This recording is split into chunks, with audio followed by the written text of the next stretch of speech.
Au à tous, bien-aimés frères et sœurs. Je venais de publier une petite vidéo, une petite séquence de moins de 3 minutes pour que vous puissiez vous-même d'abord entendre ce qui a été dit et puis maintenant nous allons décortiquer. Parce que je ne voulais pas mêler ma voix à cet imbécile qu'on appelle Alain Juppé, qui fut, je crois, directeur général du service de renseignement français.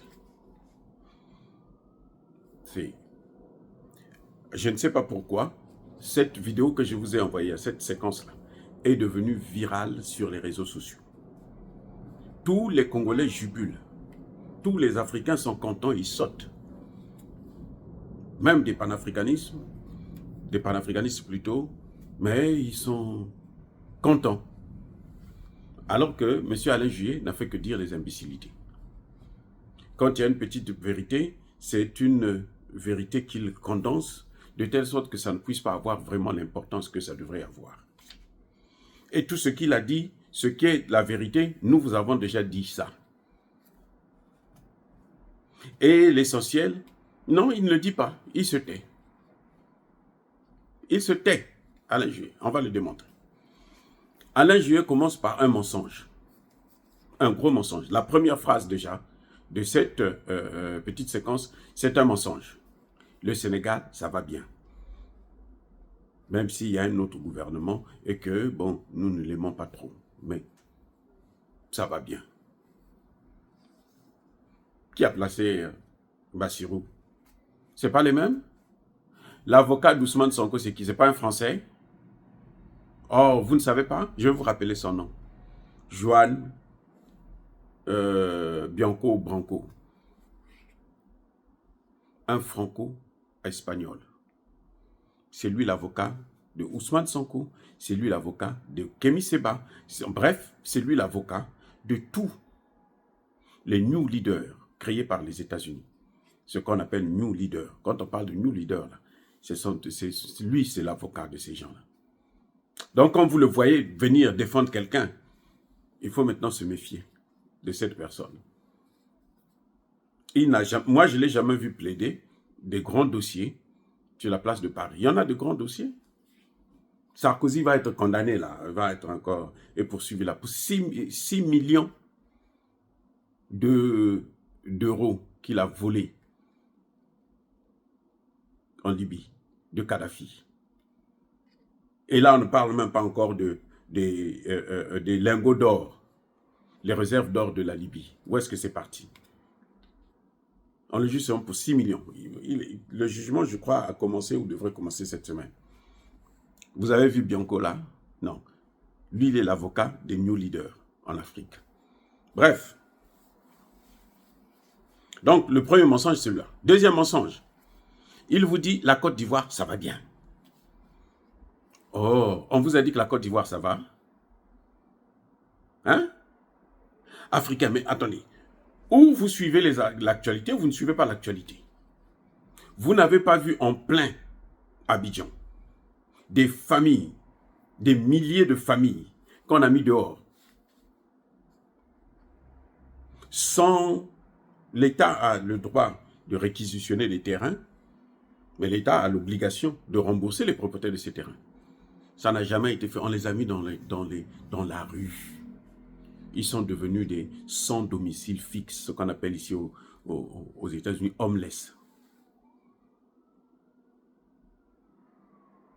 Des hommes qui ne sont pas vraiment des hommes. Homeless, ça veut dire que des hommes qui n'ont plus rien d'être humain. Parce que quand je dis boneless, ça veut dire qu'il n'y a pas des os. Donc homeless, ça veut dire que tu n'es pas un être humain. Donc, Alassane Ouattara a pris des milliers, des centaines d'Ivoiriens, il a cassé leur maison, les laisse dans la rue, pour donner ces territoires-là aux Libanais, aux Marocains et aux Français.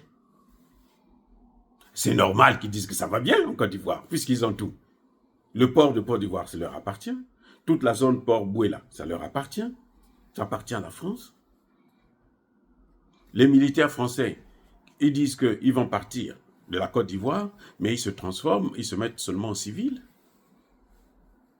C'est tout. Mais ils sont là, en Côte d'Ivoire. Qui va protéger leurs intérêts? Les gros intérêts qu'ils ont eus là. Et il dit que la Côte d'Ivoire, ça va bien. Là où Alassane Ouattara est en train de préparer un 4e mandat. Les amis, mais arrêtons de glorifier des monstres. Nous, les Africains, nous devons arrêter de glorifier les monstres. C'est pas parce que c'est un blanc qui parle que bon, vous allez dire que non, ah, lui, comme c'est lui qui a parlé, ça y est, c'est bon. C'est repris dans les réseaux sociaux. Hein. À moins que vous ne suivez pas l'actualité internationale. Si pour les Congolais, la seule actualité internationale, c'est la guerre dans le Kivu, ok, d'accord. Maintenant, parlons de cette guerre. Parlons de la guerre. Il a dit que dans cette guerre-là, le viol est une arme. Très bien, c'est vrai. C'est une arme aussi. Il donne les chiffres. On a déjà violé 500 000 femmes. Très bien. Je vais vous dire qu'il n'est même pas au cœur de l'actualité, il n'est pas à jour. Le 500 000 femmes, là, c'est quand on avait donné le prix Nobel à cet opposant congolais, qui est devenu un homme des Français d'ailleurs et des Américains, le docteur Mukwege. Le docteur Mukwege, là, à son époque, là, donc ça fait bientôt près de 10 ans de cela, quand on lui a donné le prix Nobel, on était à 500 000. Encore, ça sont ce qui est connu. Donc maintenant, nous sommes à combien? Selon vous? Vous pensez qu'on n'est pas encore arrivé à 1 million de pauvres femmes violées, nos sœurs, nos mères, nos enfants, des mineurs, des adultes et tout? Vous pensez qu'on n'est pas arrivé? Dites-moi. Puisque Alain Juillet a parlé, c'est lui qui est... Moi, je vous dis que les chiffres qu'il vous donne là, ça fait près de 10 ans qu'il a donné ces chiffres-là. Donc, maintenant là, on en est à plus. Vous voyez comment il nous manipule? Alain Juillet vous dit que Tshisekedi est en train de gagner cette guerre. Oui, les militaires, aujourd'hui, sont plus déterminés. Les Ouazalendo, je n'ai aucun doute pour eux. Mais les militaires, aujourd'hui, on le voit, Massissi centrale, aujourd'hui, c'est l'armée congolaise. Demain, c'est l'armée rwandaise. Après-demain, c'est l'armée congolaise. Après, c'est l'armée rwandaise. Vous savez pourquoi? Vous savez pourquoi? Dites-moi pourquoi. Parce que les chefs qui sont là, les chefs de régiment, là, ceux qui s'occupent des équipements, ceux qui s'occupent d'un certain nombre, ceux qui exécutent en fait les missions, ils sont tous corrompus. Tshisekedi ne les a pas changés. C'est pas parce qu'on change le chef d'état-major que tout va s'arranger, tout est réglé. Non, c'est un processus. Déjà, ça fait bientôt une semaine que chaque jour, ça change. Massissi Centre change de main. Chaque jour, ça change de main. Vous voyez? Donc, Tshisekedi n'a pas encore, on est encore loin. J'ai l'espoir. Je ne dis pas que non, on ne va pas gagner. On va gagner cette guerre. Mais on est encore loin de la gagner parce que M. Tshisekedi n'est pas allé au bout de sa logique. Il a commencé, mais il est trop lent. C'est comme une tortue. Un caméléon. Ou plutôt un éléphant. Il prend la vitesse de croisière après plusieurs années, plusieurs mois, plusieurs heures. Il y a un problème. On continue toujours avec les mensonges ou les imbécilités de ce voyou qu'on appelle Alain Juillet. Il vous dit que la guerre, c'est dans l'Ituri. C'est pas vrai, la guerre, c'est pas dans l'Ituri. La vraie guerre actuellement, le Massissi, c'est pas dans l'Ituri. Kanyabayongo, c'est pas dans l'Ituri. Lubero, c'est pas dans l'Ituri. Les amis. Bunagana, c'est pas dans... Nous sommes dans le nord Kivu. Le Ituri, là, c'est dans le sud Kivu. Les grands combats, ça se situe au nord Kivu.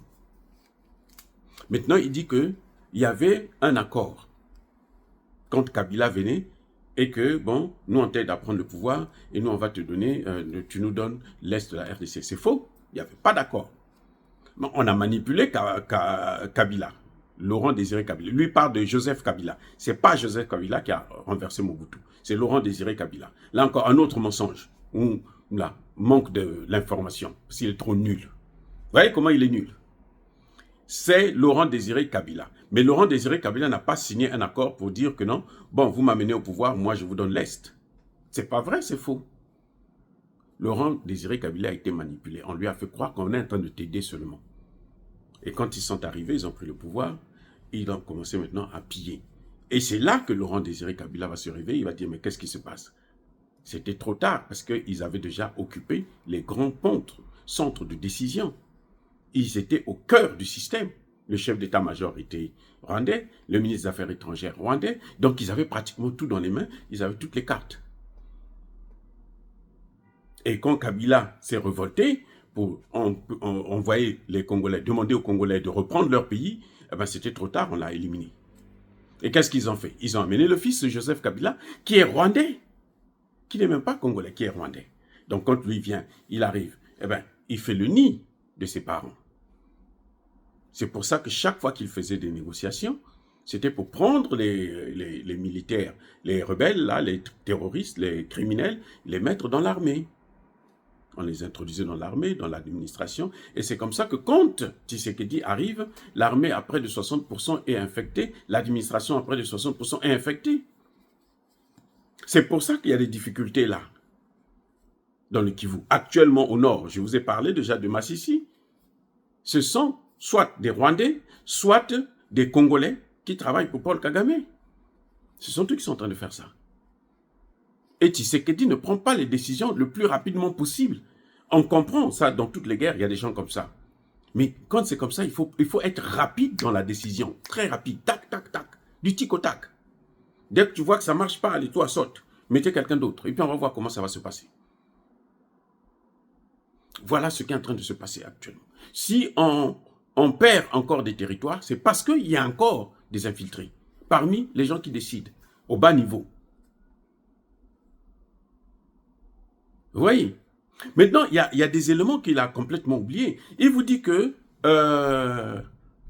c'est une grain, il vous parle des femmes violées, il donne un faux chiffre, il ne vous parle pas du nombre de morts. Mais c'est d'abord ça qu'il faut dire. Il y a combien de morts? Il y a plus de 18 millions de morts. Les statistiques que nous faisons, c'est quand on vous parle de 10 millions, 12 millions, là, ça, c'est il y a plus de 10 ans de cela. Donc ça a augmenté. Puisque tous les jours, ils font que tuer. Donc on est aujourd'hui à près de 18 millions de morts, selon les statistiques de certains experts. Et ils ne vous donnent pas ces chiffres-là. Parce qu'ils ne veulent pas que les gens puissent être traumatisés pour dire que non, c'est trop, il faut que ça s'arrête.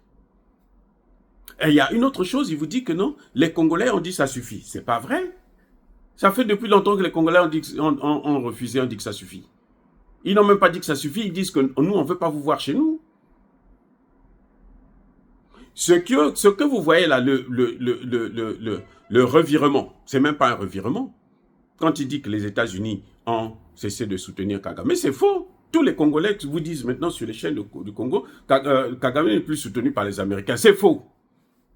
Mais attendez, mais pourquoi Blinken est en train de demander un cessez-le-feu? Comment ils ont fait pour occuper toutes ces parties? C'est à travers les cessez-le-feu.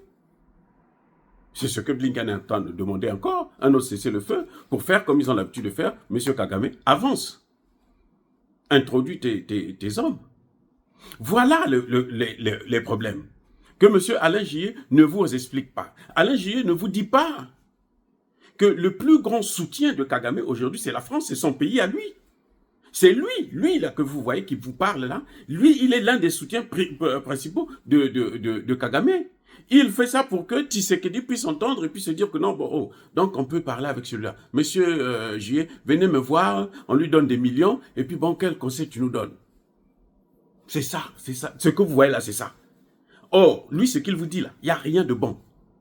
Nous sommes là. Nos dirigeants ne peuvent pas nous écouter. Nous avons fait des études dans leur pays. Nous avons brillé dans leur pays, mais nos dirigeants nous négligent.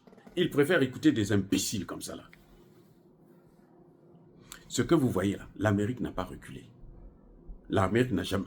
Vous avez entendu Blinken vous dire que non, on ne soutient plus Kagame? Non. L'Amérique est en train de comprendre que les Congolais sont déterminés, surtout les Ouazalendo. Ce qui les embête beaucoup, c'est les Ouazalendo. Parce que l'armée, ils savent qu'on peut prendre la décision. Pourquoi les Sukhoi ne montent plus? Sukhoi ne montent plus. Vous savez pourquoi? Mais c'est Blinken qui a interdit ça. Qui a demandé à Tshisekedi, et Tshisekedi a accepté. Et il est en train de contourner maintenant, on prend des hélicoptères, on dit ceci, mais c'est Blinken qui est à l'origine. Ça veut dire qu'il continue à soutenir Kagame. Et que si les Congolais ne font pas un effort pour se battre sérieusement contre les hommes de Kagame, eh ben, ils vont perdre l'Est. Le Congo va être balkanisé. Ça, c'est inévitable. Vous croyez que quand Katumbi, l'autre, comment vous l'appelez, Fayoulou et Kabila se retrouvent en Éthiopie ou en Ouganda, c'est pourquoi? C'est pour comploter contre la République. Il ne vous dit pas ça, lui. Il ne dénonce pas cette opposition, il ne dénonce pas l'Église catholique qui quitte Kinshasa pour aller à Paris critiquer Tshisekedi. Voilà la Constitution, alors que la Constitution, on peut la changer à n'importe quel moment. Tout président a le droit de changer la Constitution.